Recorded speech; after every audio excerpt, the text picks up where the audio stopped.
He's Casey Cowan of Locked On Texas Tech. Keep it simple. Can the Red Raiders compete for a national championship? With that defense, absolutely. I think you are in elite, rarefied air. Obviously, there are other sides of the ball that will come into play, but your defense is nationally elite caliber.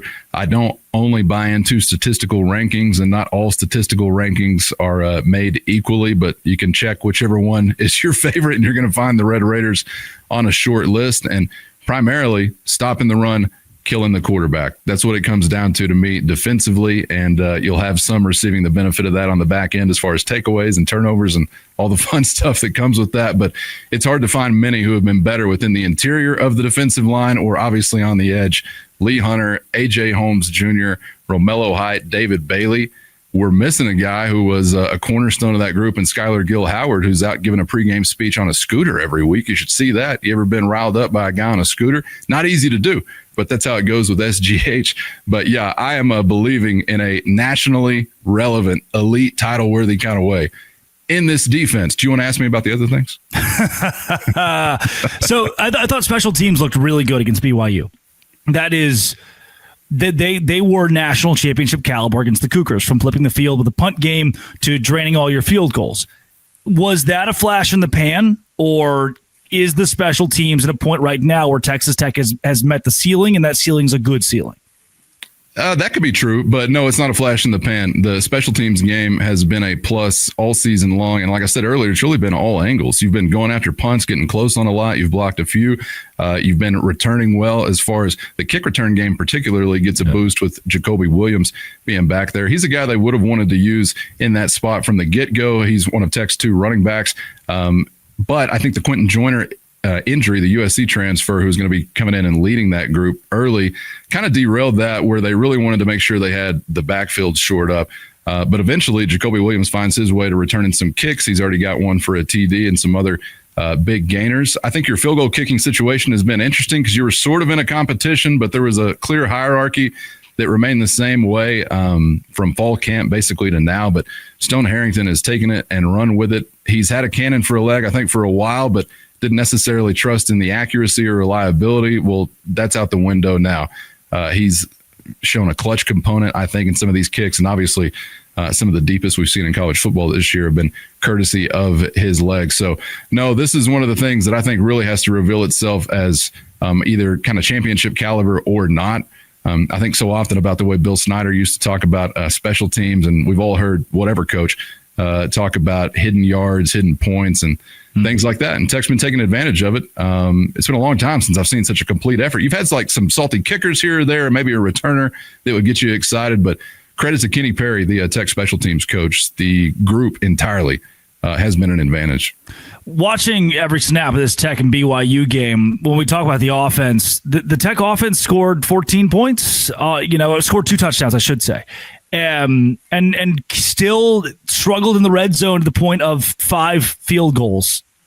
Is that national championship caliber? What do you do with an offense that just doesn't jump off the page right now?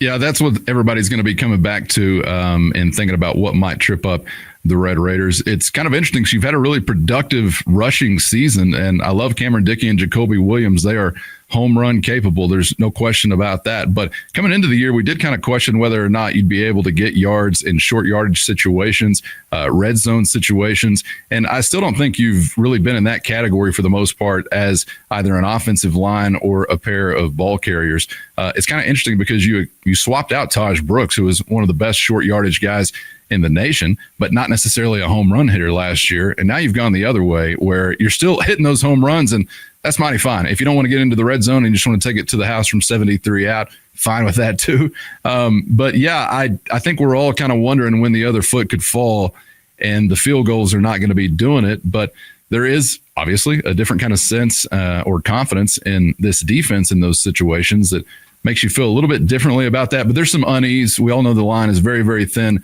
QB health-wise. Baron Morton dealing with a hairline fracture that's just obviously not going to heal up. And he was banged around a little bit against BYU. But there's no question the offensive line really has got to see if they can get into road grader kind of category. I've probably overused that term as much as any this offseason because it's just like, or I'm sorry, this season, because it's week to week, like road grader watch. okay, we're getting some yards or we're doing some things on the outside. Are you really punishing what's across the line of scrimmage from you?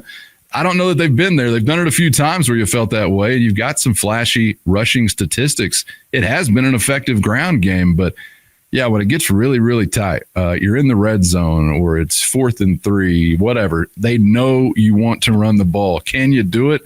I think the jury's still out on that, and it's definitely been a mixed bag so far this season.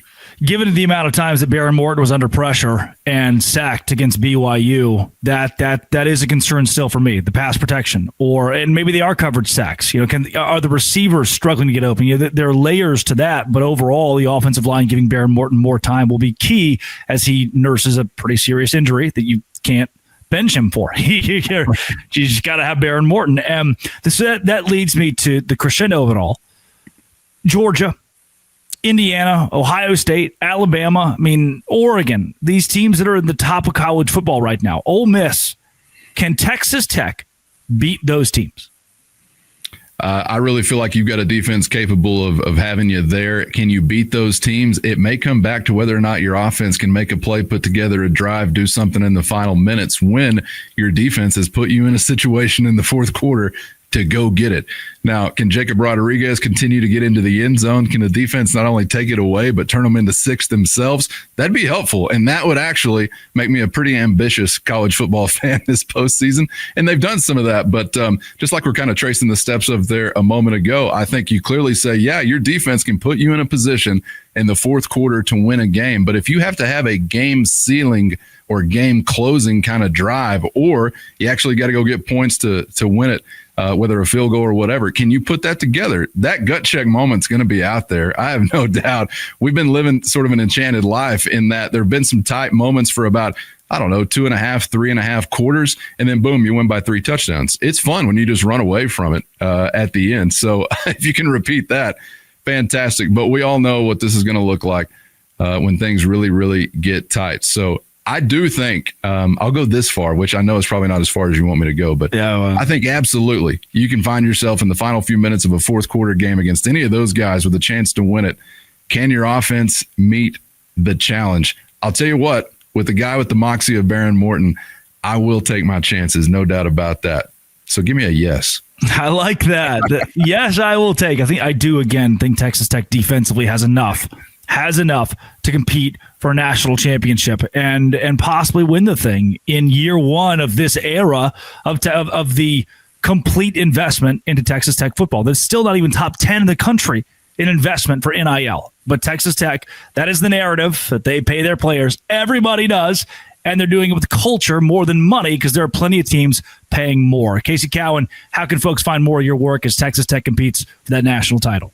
At Locked On Tech, anywhere, X, Instagram, Facebook, TikTok, YouTube, anywhere you get podcasts. Please do join us or just drop by Jones AT&T Stadium, United Supermarkets Arena, and say hey. It is Locked On Texas Tech. It's all West Texas, and it's all Locked On Texas Tech. TikTok to Instagram to all of it. This has been and always will be Locked On. Thanks for making our shows your first listen every single day. A crossover with Texas Tech and Dose Grande.